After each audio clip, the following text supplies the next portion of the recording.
ஓம் ஸ்ரீ குருபியோ நமக.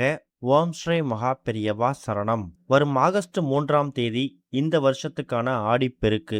கட்டாயம் வீட்டில் வாங்கி வைக்க வேண்டிய பொருட்கள். இந்த பொருட்களை வாங்கி வீட்டில் வைக்கிறதால செல்வம் பெருக்கெடுத்து ஓடும். அது என்னென்ன பொருட்கள், அதை எப்போ வாங்கணும்னு பார்க்கறதுக்கு முன்னாடி நம்மளோட வீடியோஸை இப்போதான் நீங்கள் ஃபர்ஸ்ட் டைம் பார்க்குறீங்கன்னா மறக்காமல் சப்ஸ்கிரைப் பண்ணிக்கோங்க. தொடர்ந்து இது மாதிரி அப்டேட் தெரிஞ்சுக்கிறதுக்கு பக்கத்தில் நோட்டிஃபிகேஷன் பெல்லை கிளிக் பண்ணி ஆல் அப்படிங்கிறத செலக்ட் பண்ணிக்கோங்க. இப்போ ஆடிப்பெருக்கன்னைக்கு என்ன மாதிரி பொருட்களை வாங்க போகிறோம் அப்படிங்கிறத பற்றி தெளிவாக தெரிஞ்சுக்கலாம். ஆடிப்பெருக்கு அப்படிங்கிறத பற்றி நம்ம சேனலில் பல பதிவுகள் பார்த்துருக்கோம். பொதுவாக ஆடிப்பெருக்கு அப்படின்னாலே நீர் வழிபாடு, காவிரி தாயை வழிபடக்கூடிய, நம்ம குடிக்கக்கூடிய, நம்மளோட உலகத்துக்கு வாழ்வாதாரமாக இருக்கக்கூடிய தண்ணீருக்கு நன்றி செலுத்தக்கூடிய நாள் தான் இந்த ஒரு ஆடிப்பெருக்கு.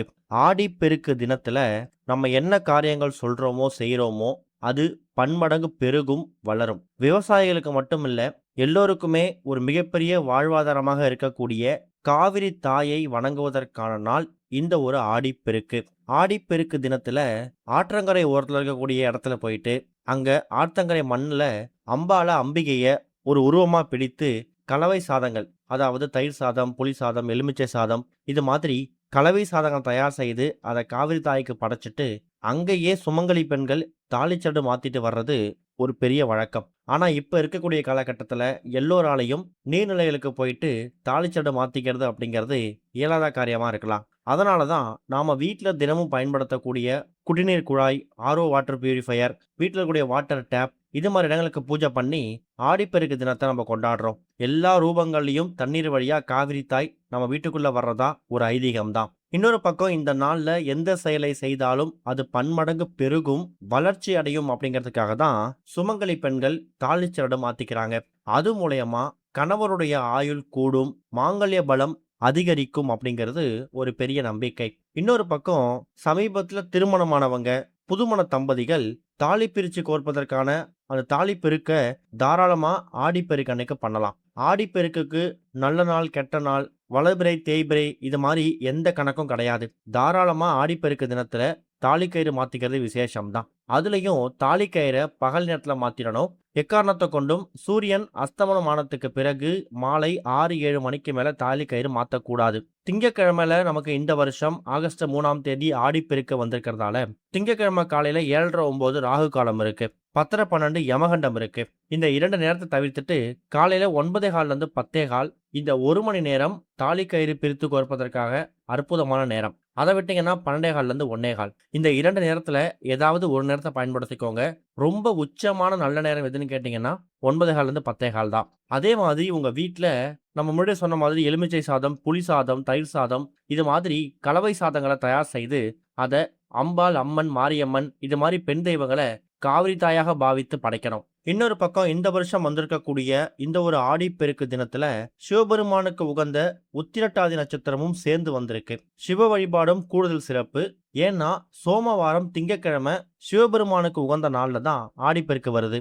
இப்படி பல மகத்துவமும் சக்தியும் இருக்கக்கூடிய இந்த நாள்ல பன்மடங்கு பெருகக்கூடிய, வளர்ச்சி அடையக்கூடிய இந்த நாள்ல நம்ம என்ன பேசுறோம், என்ன சொல்றோம், என்ன மாதிரி வழிபாடுகள் செய்யறோம், இவ்வளவு ஏன் என்ன பொருட்கள் வாங்குறோமோ அதை பொறுத்து நம்ம வாழ்க்கையே மாறும். அதனாலதான் ஆடிப்பெருக்கு தினத்துல இப்ப நம்ம சொல்லக்கூடிய இந்த பொருட்களை வாங்கி வீட்டுல வைக்கிறதால வீட்டுல பணம் அதிகமாக சேரும். தங்கத்துக்கு இணையாக இருக்கக்கூடிய இந்த பொருட்களை வாங்கி வீட்டுல வைக்கிறதால சொர்ண தோஷம் விலகி வீட்டுல தங்கம், வெள்ளி தானாக சேரும். அதுல முதல் முக்கியமான பொருள், கண்டிப்பா வாங்க வேண்டிய பொருள் மஞ்சள், அப்புறம் கல்லுப்பு.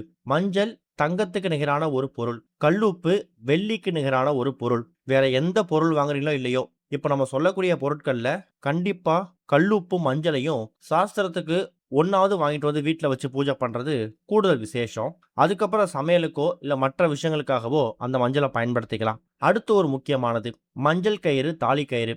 எப்படி பார்த்தாலும் ஆடிப்பெருக்கு தினத்துல நீங்க தாலிக்கயிறு மாத்திக்கிறதுக்காக ஏற்கனவே கயிறு வச்சிருப்பீங்க, அதை பயன்படுத்துவீங்க. அது இல்லாம மஞ்சள், குங்குமம், தாலிச்சரடு, குங்குமத்தோட செட்டா இருக்கும் பாருங்க, அது ஒண்ணு கிடைச்சாலும் பரவாயில்ல. இல்ல கிழங்கு மஞ்சள், குண்டு மஞ்சள் வைத்து தாலிச்சரடு, குங்குமம் சேர்த்து பொட்டலமாக கடையில் விற்பாங்க.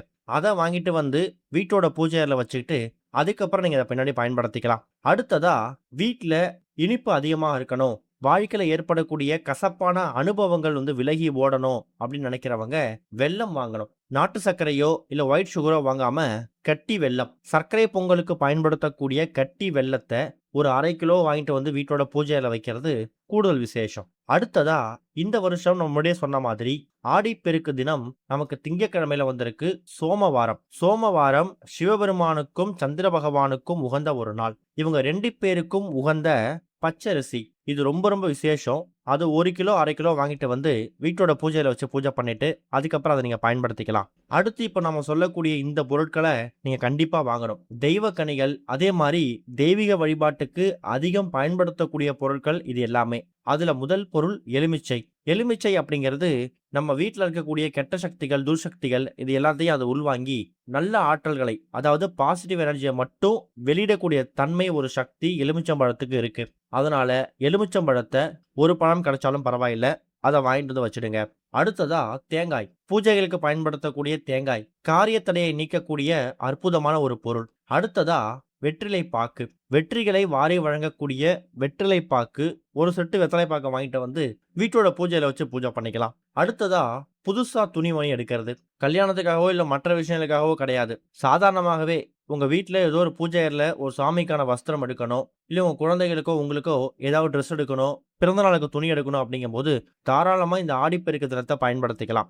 ஆடிப்பெருக்கு தினத்துல நீங்க நல்ல காரியங்களுக்காக துணிமணி எடுக்கும்போது அது கண்டிப்பா வளர்ச்சி அடையும். இன்னொரு பக்கம் பூஜைக்கு பயன்படுத்தக்கூடிய கற்பூரம், சாம்பிராணி, ஊதுபத்தி, தீபம் ஏற்ற தேவையான திரி, தீப எண்ணெய்கள் இது மாதிரி விஷயங்களையும் நீங்க ஆடிப்பெருக்கு தினத்துல வாங்கிட்டு வந்து வீட்டுல வைக்கணும். ஆனா கட்டாயமா கண்டிப்பான முறையில நாம சொல்லிருக்கக்கூடிய எலுமிச்சம்பழம், தேங்காய், கல்லுப்பு, மஞ்சள், கெட்டி வெல்லம் இந்த 5 பொருட்களும் ரொம்ப ரொம்ப முக்கியமானது. மற்ற பொருட்கள் வாங்கலையோ இல்லையோ இந்த 5 பொருட்களையாவது வாங்கி வீட்டோட பூஜையில வச்சு பூஜை பண்ணிட்டு அதுக்கப்புறம் அதை நீங்க பயன்படுத்திக்கோங்க.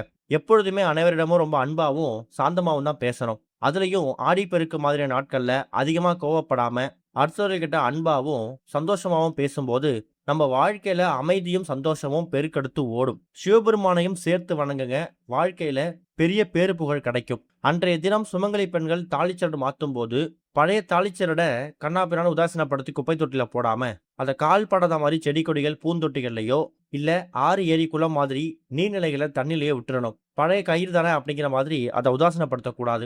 இன்னொரு பக்கம் சுமங்கலி பெண்கள் தாலிச்சரடு மாத்திக்கலாம். திருமணவரன் கைக்குடி வராத கன்னி பெண்கள் இருக்காங்கல்ல, அவங்க பெரியவங்க கையால மஞ்சள் கயிறு, அதாவது நோன்பு கயிறு போட்டுக்கும் போது கூடிய சீக்கிரம் அவங்க எதிர்பார்த்த மாதிரியே கணவர் அமைந்து நல்ல வரன் கிடைக்கும். வாழ்க்கையில ஏற்படக்கூடிய எல்லா விதமான கடன் பிரச்சனை, பொருளாதார பிரச்சனை இது எல்லாம் தீர்ந்து ஆடிப்பெருக்குக்கு பிறகு வரக்கூடிய நாட்கள்ல எங்க வாழ்க்கை வளம் சந்தோஷம் எல்லாம் பெருகிட்டே போகணும் அப்படிங்கிறதுக்காக இந்த பொருட்களை வாங்குங்க.